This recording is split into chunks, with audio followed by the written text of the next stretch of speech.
Ziglar, blah, blah, blah, blah, blah. Zig Ziglar said, if you help enough people get what they want, you'll get what you want. It's all about giving, and the go-giver coming up next.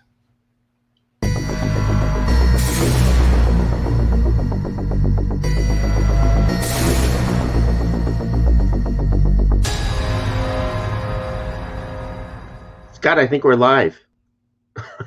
We're live, and my mouth is not working today, Chaffee. That's all right.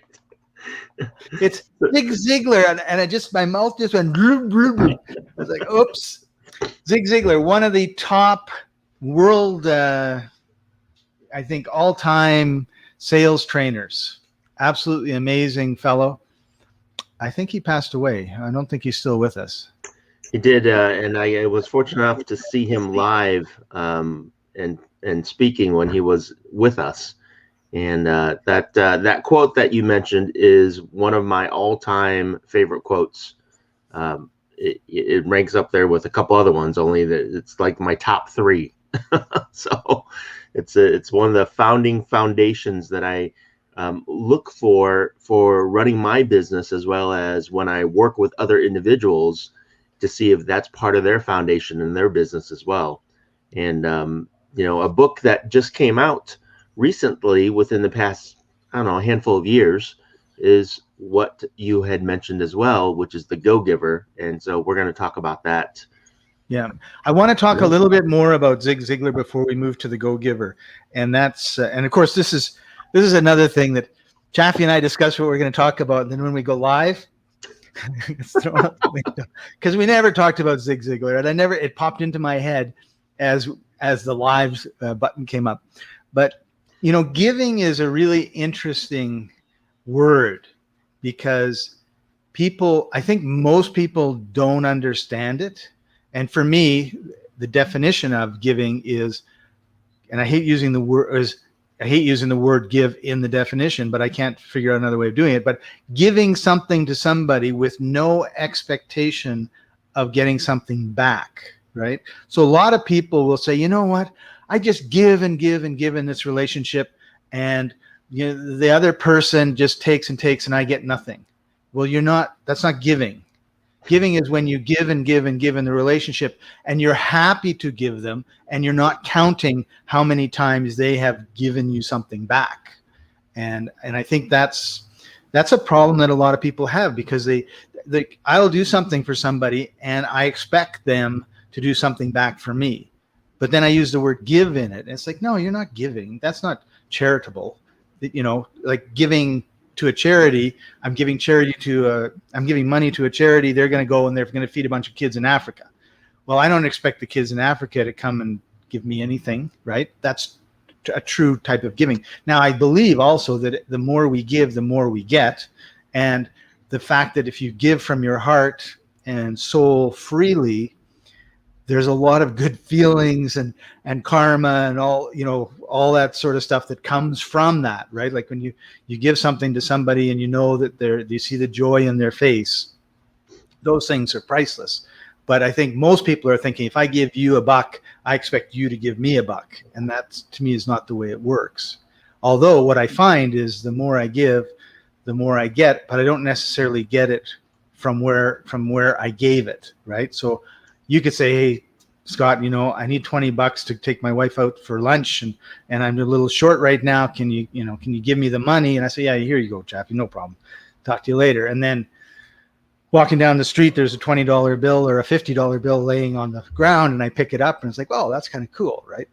These sort of things can happen, but the expectation, I think, is one of the keys, because it kills the energy of the giving when you say, I'm going to give you the $20 and charge you 10% interest a day till I get it back. Scott, for somebody who is tongue-tied today, you talked quite a lot there. As long as I don't have to say Zig Ziglar, I'll be fine. That's right. So you covered a couple or a few good concepts there, though, and you covered the biggest one that people struggle with, is that if I keep giving and giving and giving and giving and not getting, then aren't I going to go broke? Isn't that hurting me? Isn't that going to put me in a worse situation than I'm at? If I just when you think of the Bible and Jesus and his disciples, the followers, didn't they give everything away and just walk around helping people? Yeah. And like you go from a rich person to a pauper. How's that going to help you in life, especially in today's society? How is that going to help me? It's that's a really interesting concept, because it's faith, right? The faith that God will provide, the universe will provide, like however you want to say it,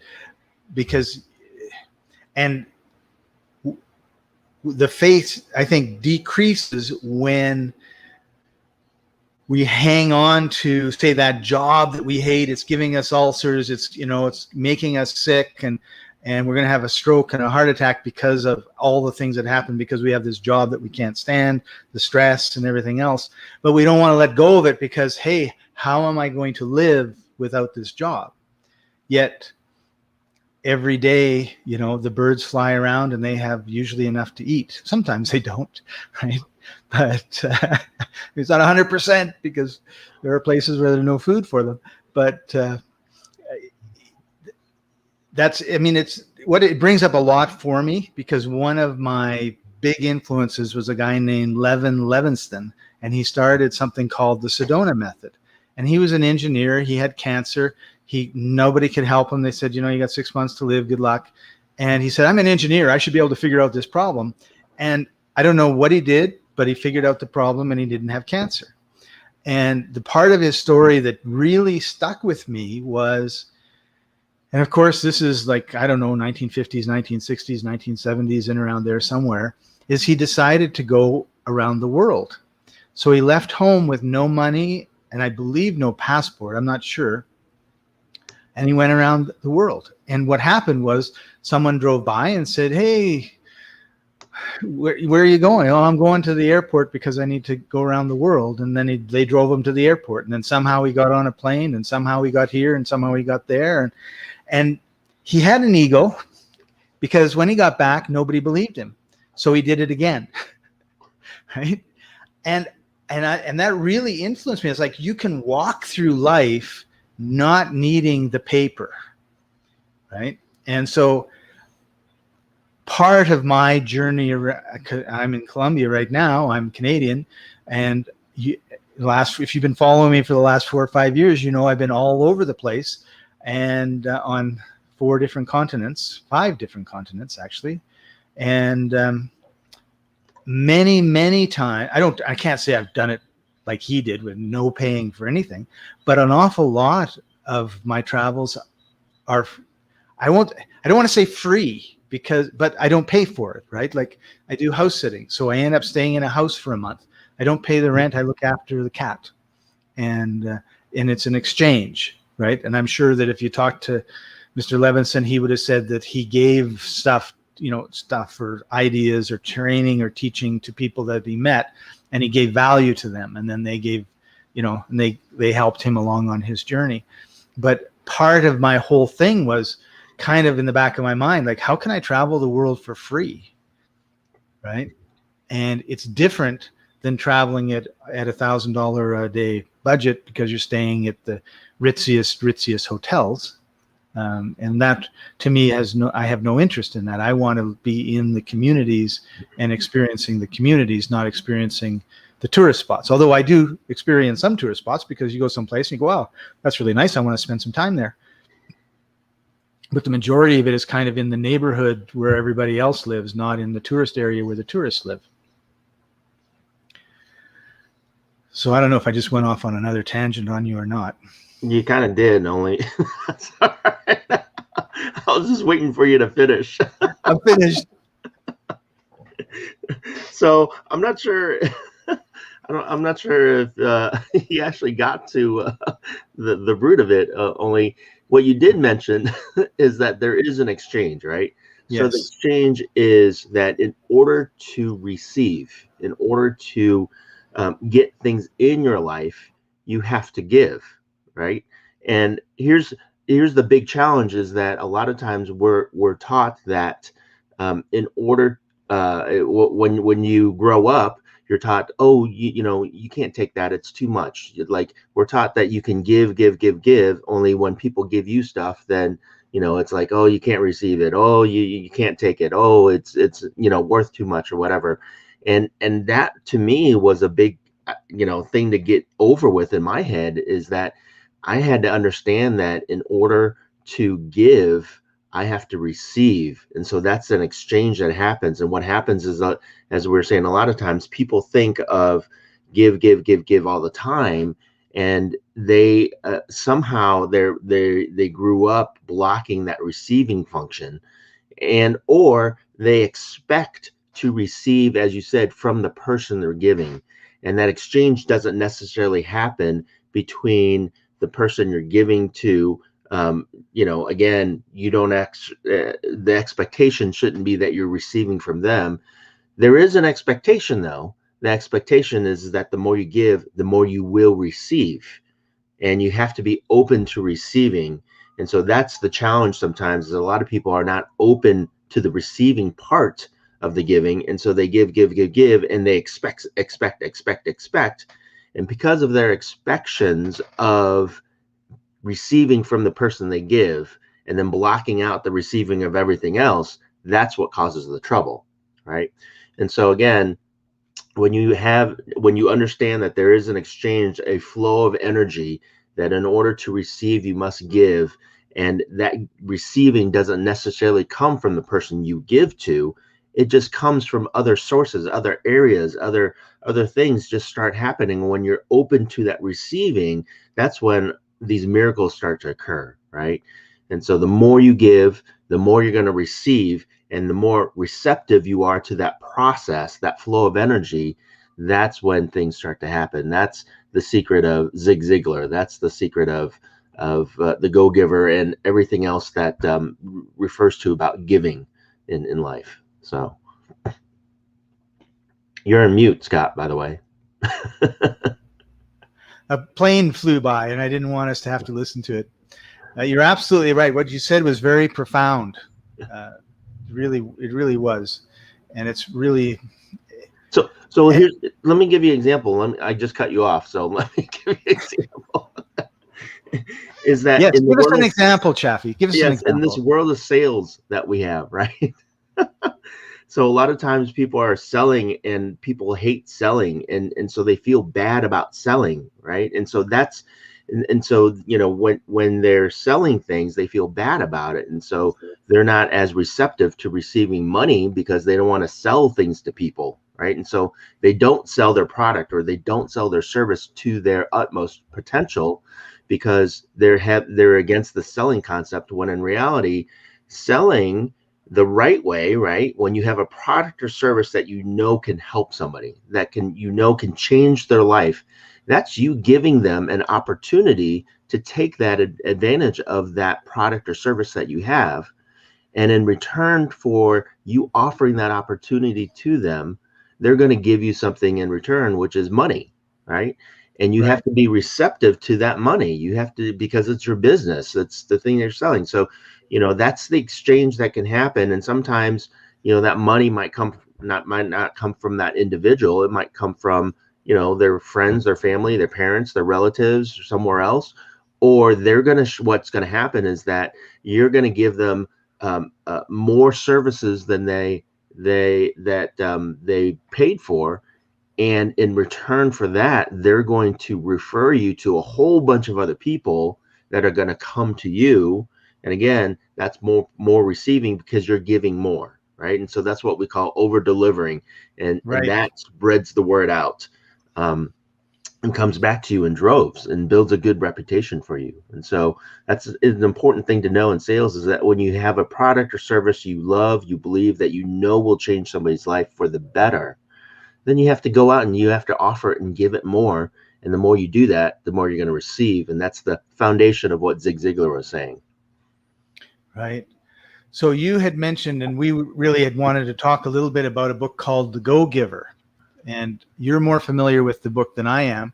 But I think it's an amazing book. A lot of our mutual friends have read it and really got a lot out of it. So let's talk about The Go-Giver. So again, the Go Giver is about, and I came from the corporate world. I was in the corporate world, at a multi-billion-dollar company as an engineer in the IT department, IT manufacturing information services department, and in there's a lot of people that just work their behinds off, right? And they a lot of times work their behinds off for a paycheck at the end of the week or every 2 weeks in my case, right?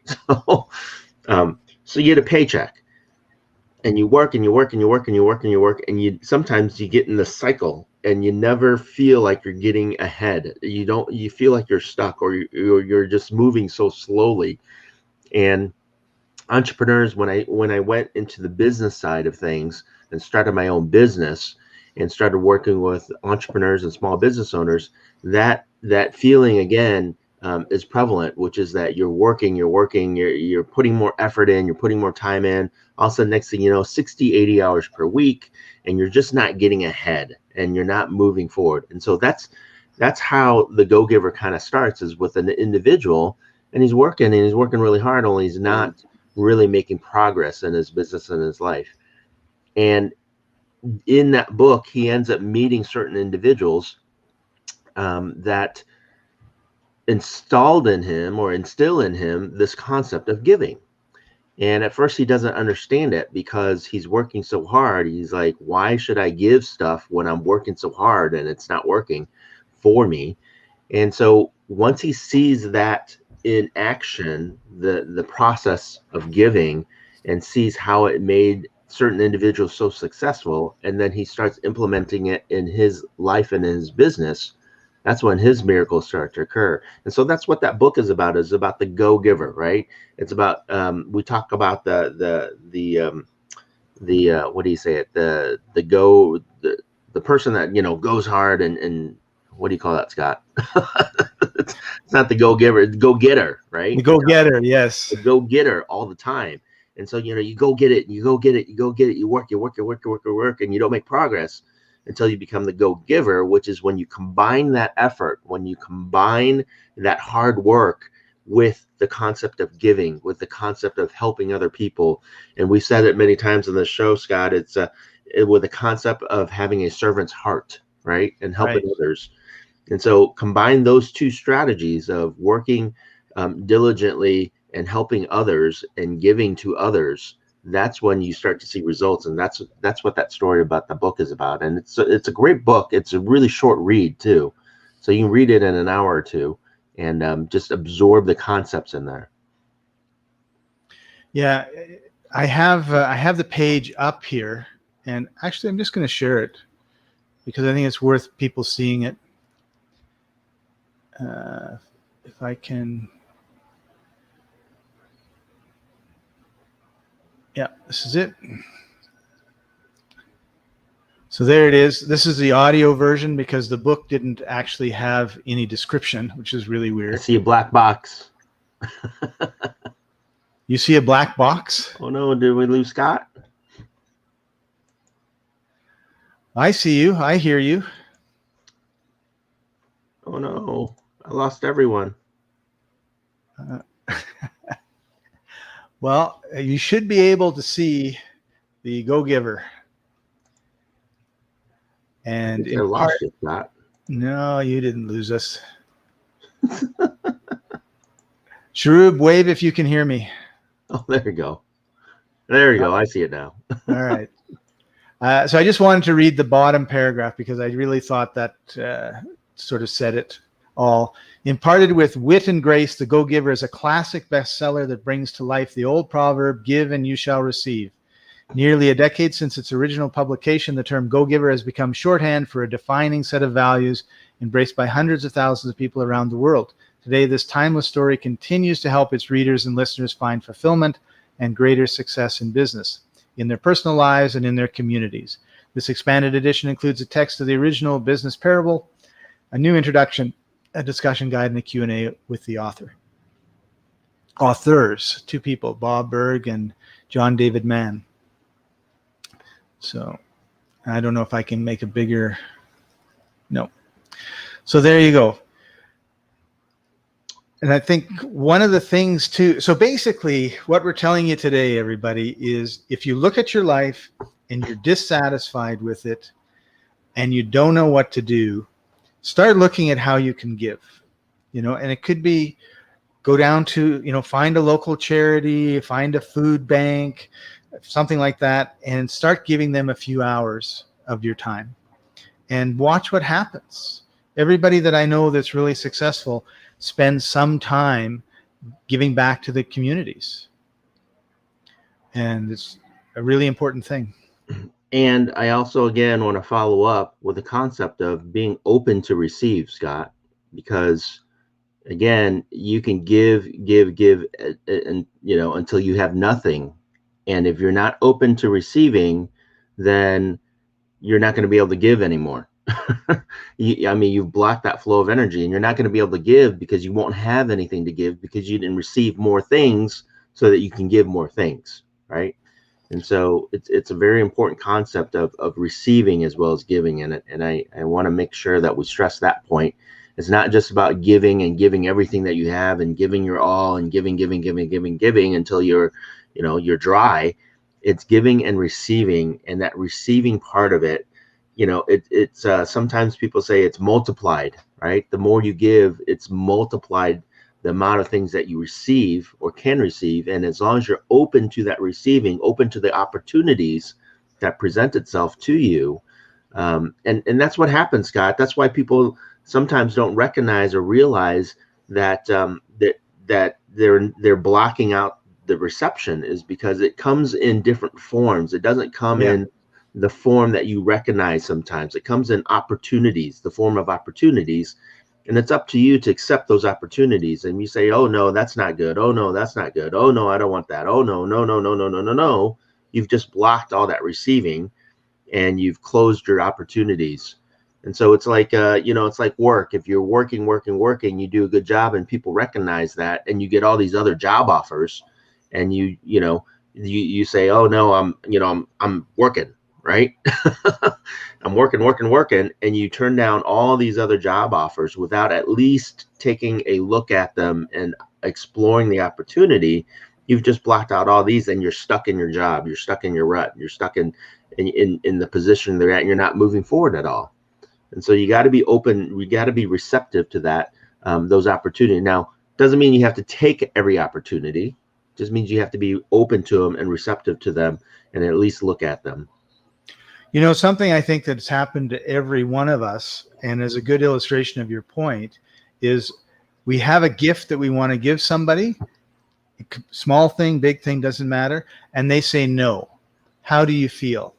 That feeling is the ending of that energy that comes from giving and receiving. It's a circle. And as you were talking, I was thinking of, the clouds come in, they rain, they soak the ground, the seeds grow. Because you've got this forest, you've got water and everything else, and the streams take the water to the ocean, the water evaporates and it fills the clouds. Well, what happens if the water doesn't go down the stream? If you dam it all up and you keep it, right? Then eventually the ocean, in extremes, the ocean, evaporates and it's all gone because it's not being refilled. So you've got this circular motion in life, and it's the same thing when you give somebody something. When they receive it, you get this good feeling, you get all this good energy, they get good feelings, good energy, and that spirals up. But when someone says, no, I can't take that for whatever reason, then it just cuts it right off. And we all feel bad. Like, oh, they didn't take my gift. That's not a good feeling. And when you're full of the good feelings, you're going to be attracting a lot of good things. I think if you're full of the bad feelings, you're going to be attracting a lot of the negative things that you don't want in your life. So as you're talking, two thoughts came to mind, Scott. First is the Elton John song, The Circle of Life, that was in The Lion King. Right. So it's just singing in the back of my head, The Circle. The second thing is that in certain cultures, it's actually an offense for you to deny a gift, right? So if somebody gives you something and you don't accept it, in the United States, sometimes, we're raised and in certain cultures, we're raised to not accept gifts or receive gifts. And I'm not sure where that comes from, Scott. I should look into that one of these days. Yeah, I don't know either. And culturally, it's like, oh, I can't accept that. Oh, no, no, no. And that is actually, when you do that in certain cultures, you're actually insulting the person that's offering that gift. Yeah. And you're insulting them for that exact reason you said, is that you don't know what kind of effort they put forth to find that gift for you. You don't know what kind of energy that they've put into finding a gift for you and then giving you that gift, and then all of a sudden you just block it, right? You just put up that wall, and that causes that rift right away. And so even if it's a gift that you don't want, sometimes but how hard is it just to say thank you, accept it, have a smile on your face, put it in the cupboard somewhere, and you're done, right? Absolutely, right? So Not accept hard. that gift, be appreciative, be grateful for that gift. And then now that you have that gift, you can either use it if you want to, or you could do the other thing, which is re-gift it, right? Give it to somebody else that might need it more than you, or that might, have a use or a purpose for that. Oh, I got the perfect thing for this person now, even though I might not use it, only I was open to receiving that. So now I can give that back and share that with other individuals, depending on what it is, right? I mean, if it's a nice juicy steak, I'm going to eat it. Only if it's something else, I might re-gift it. Yeah, you don't want to re-gift a steak, particularly if you've had it on the barbecue. That's right. one of my influential, I shouldn't say, well, it was influential for one sentence, but a book that I read when I was young was called Dune, and they're actually finally getting around to adapting it for, I don't know if it's Netflix or HBO or whatever, but it's coming soon to a channel near you. But they've already adapted it once, right? Yeah, I think there was some. Yeah, I don't think I watched that movie. But anyway, I read the book. It's like this thick, and there, so like 10,000 pages. There's one sentence that I recall, and the sentence is, "Accepting the gift honors the giver."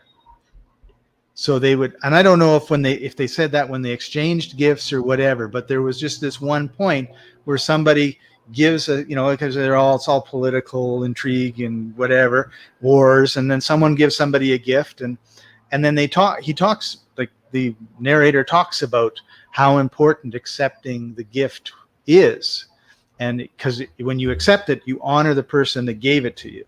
So if you don't accept it, it's dishonor. Dishonor leads to war. And that book was about this thick of war. It was, and giant worms running in the sand. That's right. Looking forward to the remake too. So, was David Bowie in the original movie? Yes, he was. David Bowie, and I think Kyle MacLachlan. I don't know who he is. And a couple other people too. So, a handful of other people. There was more than two actors in the movie, I'm sure. It did. The movie didn't do well, by the way. No, it did terrible. That's why I never watched it. Right. Well, plus it was, I don't know, 40 years ago. So the special effects were, you take this worm in the ground and you expand it so it fills up the screen. It's kind of become a cult classic, though. Yeah. I don't know if it's a cult classic in a good way or a bad way. Like people. Not like that. The whole concept, and I do want to say that quote again from Zig Ziglar, Scott, because we started with that real quick. For those of you that don't have that or have not written that down yet, it's if you help enough people get what they want. So again, if you help enough people get what they want, you'll get what you want, right? So that is such an important concept. Is just go out and help a lot of people get what they want, help, and that's what we've talked about in terms of sales, in terms of going out there and selling your product or service. If you have a product or service, and we've said this before, Scott, if you have a product or service that you don't believe in, that is not going to help other individuals, that you're just selling for a buck, right? Selling for a paycheck, you're not doing anybody a service, and you're actually hurting yourself, right? Yeah. And you should stop selling that. And maybe talk to your supervisors. And if that doesn't work, maybe you need to find a different position or go to a different company. And a good example of this, Scott, is insurance salesmen. I run across a lot of people that sell insurance, and sometimes they're in a company that they can only sell, they call them captive agents, and they can only sell insurance products associated to that company, and they're not allowed to sell other products which they know might be better for their client, right? And Right. because they're working for that company, they're captive to that company, then they have to direct that client to this product, which there might be a better product out there that they're aware of, and they're not able to offer it because of their position or whatever. And so, if that happens again and again and again, then you got to think, should I be with this company, Yeah. or should I go non-captive individual, or find a company that allows me more products where I can help more people? And when that happens, when you make that switch or make that, go to that different company, and you have this whole basket of products you can help the right people, you end up helping more people. And because you're helping more people, you're doing better.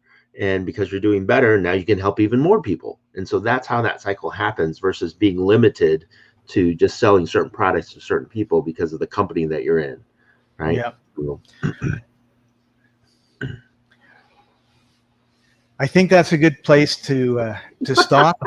I had the thought in my head, and I'm going to keep it in my head because it'll spin off into another 30 minutes or hour talking about it. Chaffee, thank you very much. I appreciate your wisdom. I appreciate the insights that you bring to our weekly get-togethers, and I know all of our listeners, whether you're with us live or you're with us later afterwards, I'd also appreciate it. I get a lot of feedback from my friends. They're like, oh, that was really interesting and really good. So thank you for that. Yeah, and Scott, I appreciate all your ramblings. I'm just kidding. I appreciate you too. If you've got any topics that you'd like us to tackle, put them in the comments or find us on Facebook and send a message. And don't forget, to like, thumbs up, and subscribe. Hit the bell so you don't miss any of our exciting. What just happened was Scott interfering with Sharub's job, because I put the like up first, and then she said, "Oh, he's going to like. I'll put it up," and then of course she took it down. So, and then Chaffee, Sharub, put Chaffee's Udemy link up there. We've got a lot of courses on networking and business and sales on Udemy. They're excellent. And there it is. They're in the comments. One of the things that always bothers me is when we put a link on the screen, you can't click the screen to go there because it's not clickable, but we always put it in our comments for you so that you can go there. Check out our courses, start taking the courses. It's going to make a huge difference in your life. Wrapping up, Chaffee, any last words of wisdom? Yeah. So again, the last words of wisdom is, there's the reason that Zig Ziglar's quote is one of my favorites, because those are the words, right? So again, in the words of the great Zig Ziglar, is help enough people get what they want, and you'll get what you want. Be open to receiving, be open to giving and receiving. Let that flow of energy go, and you'll be amazed at the results that will happen. Yeah. And read Dune. Yeah, that's right. Oh, and the Go-Giver too, I guess. And the Go-Giver too. Yeah, I should have said Go-Giver, not Dune. Watch the remake. That'll be far better than reading the book, I think. There you go. Thanks for joining us, everybody. We'll see you next time. Bye-bye. Thanks, everyone.